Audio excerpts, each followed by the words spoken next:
And coming next, our presidential leadership series, this morning, the Obama presidency and how it will confront the challenges in the black community. With us, Bill Cosby, Dr. Alvin Toussaint, D.C. Mayor Fenty, and Congresswoman Maxine Waters. It's an important discussion. It's coming up next here on Meet the Press. And we're back and joined by Dr. Alvin Toussaint, Bill Cosby, Mayor Adrian Fenty of Washington, and Representative Maxine Waters. Thank you all for being here to launch an important series on leadership tests that this president faces.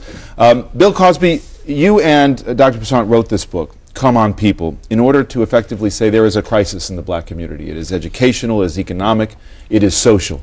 We've just spent the last 20 minutes talking about the economic distress in this country, and in the African American community, it is felt even more strongly. Here are a couple of facts to bear that out. The unemployment rate by race among whites, 6.6% in December.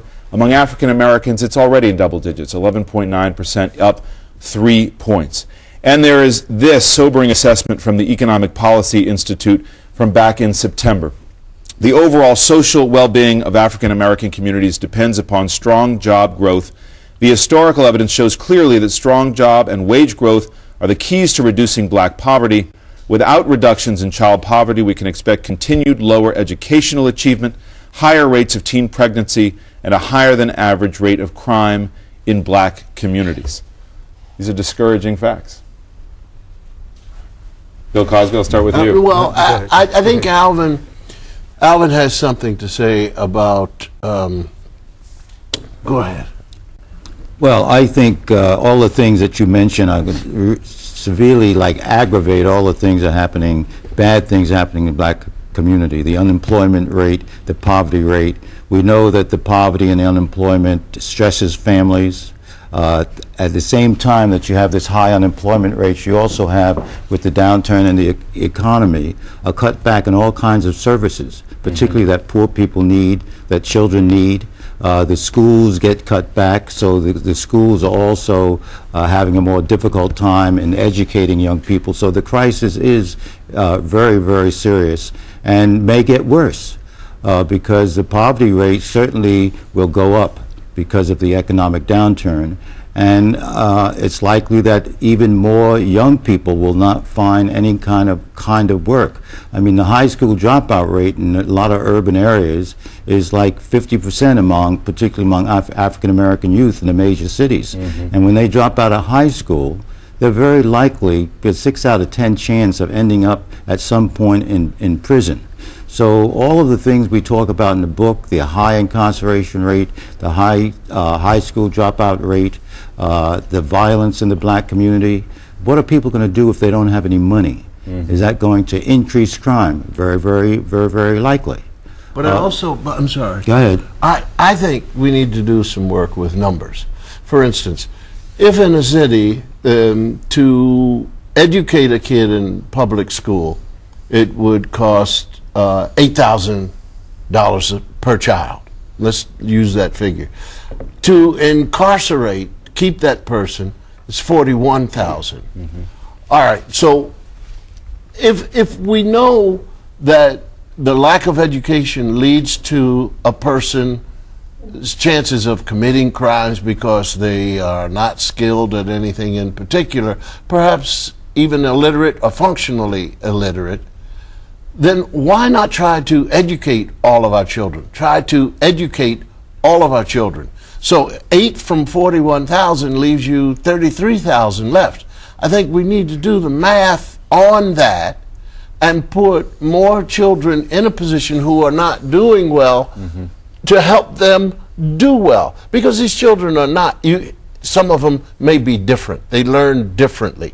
So instead of just moving little Alvin along, let's educate Alvin to move along so he can catch up with Bill.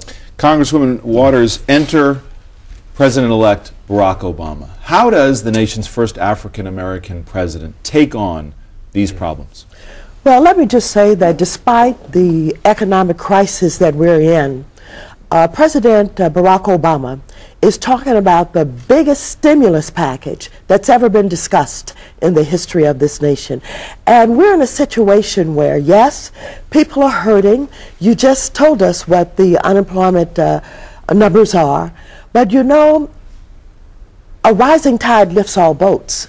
And so what you're going to have is an infusion of dollars in the community creating jobs. That's for everybody. You're going to have jobs that are in the construction industry, because we're talking about now infrastructure repair in ways that we have not talked about it before. The roads and the bridges, and these jobs are for the skilled and the unskilled. So I'm hopeful, very, very hopeful, that many of these unemployed youth that are probably at about 28% unemployed will get jobs. And some of us are working very hard to target some of those jobs to the worst areas of our country. And Mayor Fenty, if there is going to be a bigger social safety net, you're going to need it here in the district. Yeah. And I think President-elect Obama is hitting the stimulus out of the park. I think he's doing exactly what's needed in the immediate term, and it's going to take us forward for a couple years. But I point people also towards what I think will also be a signature issue for the Obama administration, and that's education. His choice of Arnie Duncan as Secretary of Education is a choice out of Chicago, out of the box, someone who is going to challenge status quo, traditional ways of doing things. And I think all these things, jobs, the crime, housing, are driven by this unbelievable statistic of how poorly African Americans and Latinos are educated in the inner city and in rural parts of the country. Bill Cosby, let me come back to you. I want to pull back for just a second. Will you tell me what it was like for you to go in and vote for Barack Obama? Well, I took my father's picture, I took my mother's picture, and I took my brother James. He died when he was 7. I was 8. And I took the 3 of them into the voting booth in Shelburne Falls, Massachusetts, and I pulled a curtain. I took the pictures out, and I said, and now we're going to vote. And I only voted once. and I did that, and their pictures were out, and then I put them back into my my pocket, and I opened the curtain. And it was wonderful. And here you are, have been on this journey in the course of your life and career. Now you're on this journey to get people as angry as you are, as you've said in a speech. What do you expect of this new president, who happens to be our first black president? Change, challenge for all of us. I believe he's asking us to be honest. I believe he's asking us to look around and see, in all honesty, what we can do and what makes sense, as opposed to what will go into our pockets or make us feel good, or who we can punish according to our religion. I think it's time for all of us to do things in terms of community, to stop worrying about what other people think of us, and just go right on in and begin to talk to our youngsters about correct choices, to not be afraid to challenge them and be honest with them, and to not be afraid to just stand and work with him and think that we're working with him to make change in choices and challenge. One of the things that really strikes me about this book, Come On People, is that as a parent with 3 young kids, I think it just has a transcendent message, which is that parenting matters. That you got to be involved in your kids' lives. You got to let them know that you love them. That's true. The president-elect back in June on Father's Day spoke about some of these issues in a pretty blunt way. Let's listen. If we're honest with ourselves, we'll admit that too many fathers are also missing. Too many fathers are MIA. Too many fathers are AWOL. Missing from too many lives and too many homes. They've abandoned their responsibilities. They're acting like boys instead of men. and the foundations of our family have suffered because of it. You and I know this is true everywhere, but nowhere is it more true than in the African American community. We know that more than half of all black children live in single-parent households. Half, a number that's doubled since we were children. The president-elect, his father wasn't around. He left when he was 2 years old, raised by his mother and his grandparents in Hawaii. The idea of the president-elect as a role model, you write about that in the book, and this is what you say. For many black males, chances for success seem slim in many fields because they lack role models. These kids see all the bad role models you can imagine, drug dealers, pimps, you name it. But positive role models do exist. We're talking about ordinary black men doing an honest day's work as cab drivers, counselors, bus drivers, doctors, lawyers, and businessmen. And now we add this. President of the United States, as we take a look at the first family. I think what he's saying is very important, and I think parenting is very, very important, and that needs to be emphasized. And the fact that the president is talking about that, I think we need to talk about it much more, so that, you know, it's not just single parents or two-family homes, it's whether you're a good parent or not is very, very key. And so everyone needs to be educated in that way. I would like to see like a national conference call, you know, on parenting. No, you're right. You know, and get everybody on that same kind of wavelength to make a difference for their children, because particularly now, it's going to take time for the stimulus to kick in. Families are going to be under stress, and when families are under stress, children are under stress right now, and depressed and anxious, and there's going to be increased homelessness, at least temporary, and feeling abandoned. Let's talk about the role of role model. You go home to Watts, and you go out there and you see young people. The fact that we have a black president, that means something. Well, of course it means something. He's absolutely a role model. I was watching the young boys from the Ron Clark School who they were in a choir, and they have created a song about Obama, and I was watching their faces, and certainly if there's one thing you can say about this historic election, it is that he has created hope.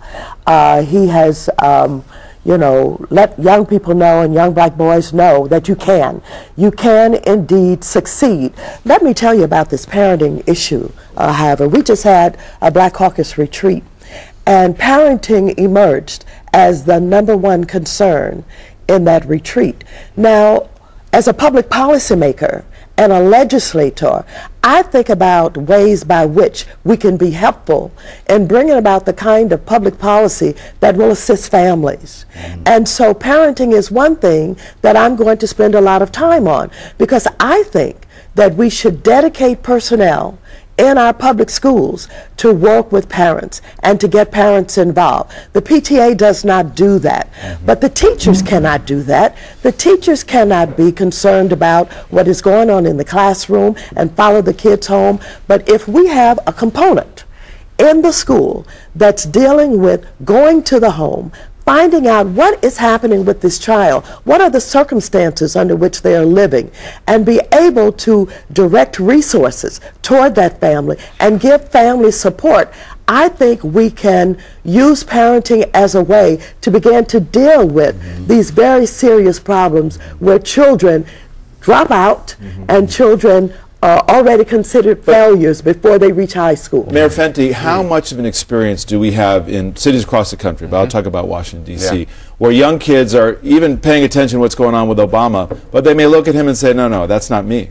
That's not my life. That's not my path. I don't think that that's the case. I really think that Obama connects with this generation of Americans in a way that few presidents ever have. These shots of him, you know, preparing his young daughters to go off to school, I mean, these are just going to resonate through the psyche of, I think, people in Washington, D.C. and other cities. And if someone said to me in an Obama fundraiser one time, it was a white gentleman in his 50s, he said to the crowd, you know, to all of us, he'll be the first black president.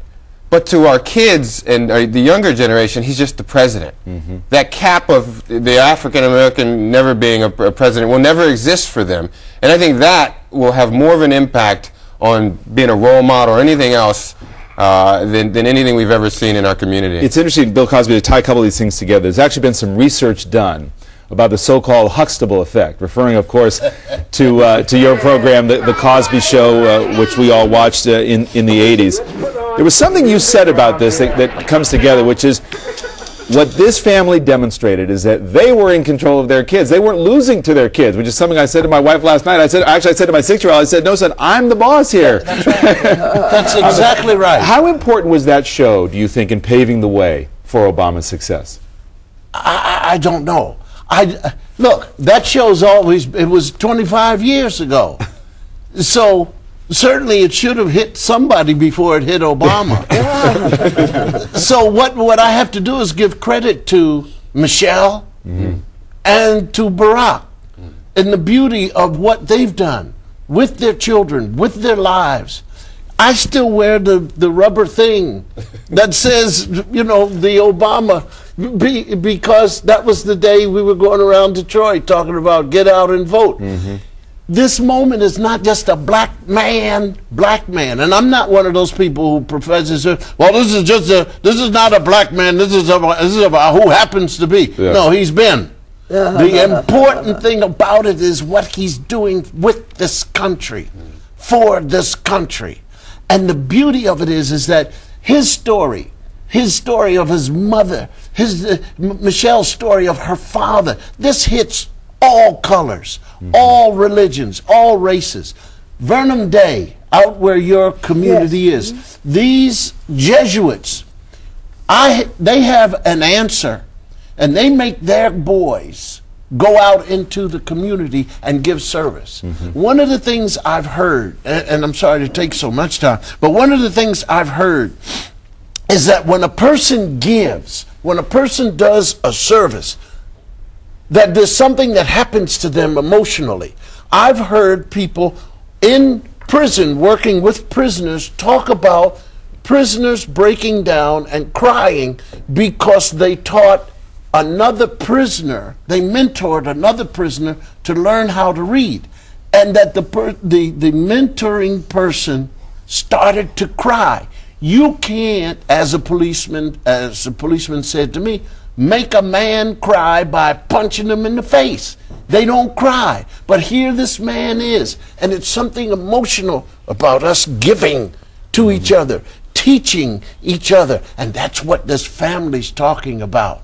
It's interesting, though, let's be honest about it. In the course of the campaign, Barack Obama went out of his way to become a politician who happened to be black, so that people wouldn't necessarily think that he had some sort of, black-focused agenda. And there are limitations, perhaps, on the first African-American president. The New York Times wrote about it, Matt Bai, this summer, in which they say, in part, Obama will confront how to be president of the United States and, by default, the most powerful voice in black America at the same time.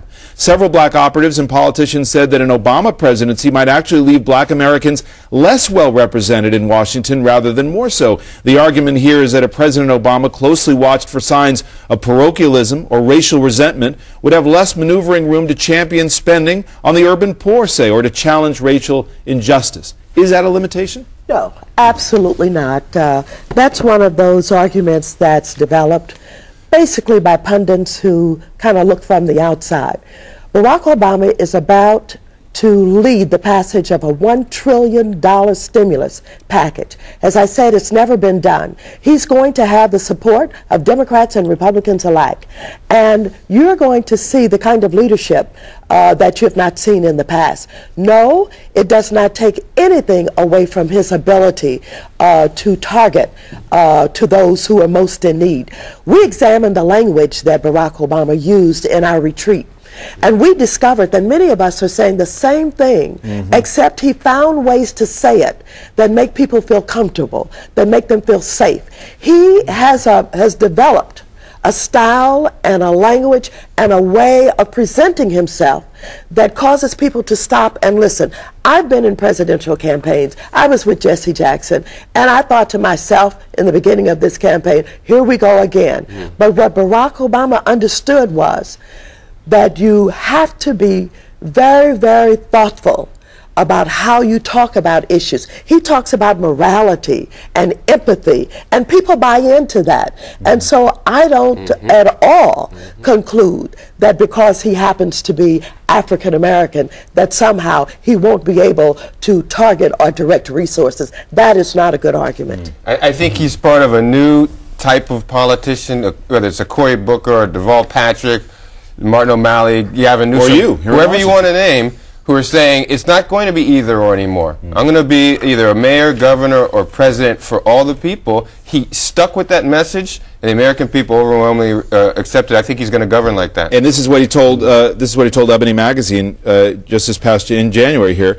I don't have to choose between different racial groups. I want to put together a plan that is good for everybody. When we spend all of our time just focusing on things that are unique to us as African Americans, it becomes harder for us to build the broad coalitions to deal with the problems that we have in common with everybody. No, I agree with that. I think he has to build coalitions. He will do that. He's done that already. I think that if he improves the economy with the stimulus, it's going to help everybody. That's right. It's going to help the black community. That's right. And then from what we just watched on a monitor, he is very concerned with what's happening to particular populations within the United States, African American, Latinos, women, and so on, because he's That's for right. social justice. But does he have an well. obligation in your mind to speak specifically to the black community the way you speak to them in this book? Well, that's up to him. I think he does. I feel very comfortable about Obama as, let's say, an African American who's concerned about African American problems. I think that's part of him. And it's he's part going to of get his a lot life. of help, Alan. Yeah. He's going to And get I a think lot of that help. Right. I think we Yes. should ask what the black community can do Yes. too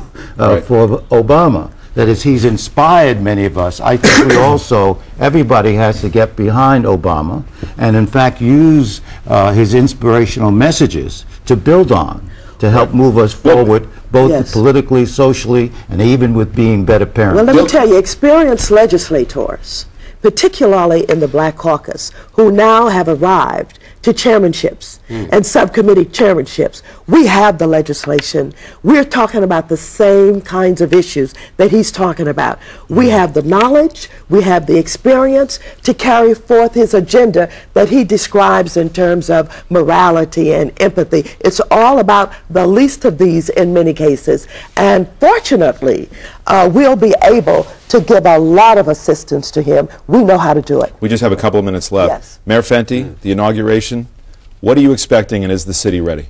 Large numbers, certainly records. We're doing everything. 3 to 5 million people? More than that? We're What do you think? preparing for the largest numbers. No one knows exactly how many people will come, but the mall can hold somewhere in that range. If anybody can fill it, Barack Obama can, and we're working very closely with the Secret Service, everyone else, to be as prepared as humanly possible. All right. Now, before you go here, I want to address that. you do? Yes. Okay. As a Philadelphian, I think that this crowd size will come in second to any pin relay week. Just yesterday, here at the famous Ben's Chili Bowl. Ever heard of it? Boy. Who was there but our mayor with the president-elect? Now, they go inside. Hold on. No. Bill Cosby, listen to what happens inside. The president-elect goes inside and asks this question. What is a half smoke? He goes to Ben Chili Bowl and asks, what's a half smoke? Can you believe that? I'm taking my vote back. Well, there's something else you should know. There's something else you should know. You're starting stuff, man. Yeah, no, you wait a don't second. look This like is why this kind of person. In Ben's Chili Bowl, it says, who eats for free at Ben's? Bill Cosby and no one else. But during the 2008 race, they've changed it. Who eats for free at Ben's? Bill Cosby and the Obama family. David, You're not you know, alone. He said backstage that Obama hadn't earned it. Not only that, Mr. Loose Lips, I am saying also that the only there are two people, Michelle and his mother-in-law. I don't mind them, but he has not earned it. Got to come a long way, Jack, before you can. Being president's not big enough. But the mayor brought him to try to boost his name and put it on the thing. Unbelievable. And his name, Cosby's he's out. upset because I had the first half smoke at the new baseball stadium. And first bench chili bowl. you raised the half smoke and said, I beat Bill Cosby. That's what you said. So, Mayor, what did you talk about yesterday? How's he feeling? He's doing great. And I asked him that question, as is his family, and he's very concerned about the city issues. We talked about schools, affordable housing, voting rights here in Washington, D.C., of course. But his energy is high, and I saw him the entire campaign. I think he's excited to come into this position. Within 1 week of being in D.C., he's already getting out and about. That's a great sign for him and for the country. And Congresswoman Waters, Yes. Roland Burris. Yes. Will he indeed be seated, and are you looking forward to having him as the next senator of Illinois? He will be seated. It's a matter of the rule of law. He not only has a Supreme Court decision about not having to have the Secretary of State's signature, but I think he'll be able to meet the requirements of going to the Rules Committee and getting a decision there because the law is on his side. All right, and just about 45 seconds left. I want to come back to a serious point, Bill Cosby. Oh. What do you think you've achieved in the year and a half since you've written this book and been doing call-outs around the country? I think that Alvin and I have produced a book that says if you have a problem and it has anything to do with anything that's in this book, we have people who testified how they got out of the problem. Mm-hmm. There are solutions. Don't succumb to being a victim or have a victim mentality. Right. Have a victim mentality. It's like if Obama thought of himself as a victim, he would never be president of the United States. All right. Thank you all for being here. Thank you very much. Thanks for having us. Thank you. We are out of time.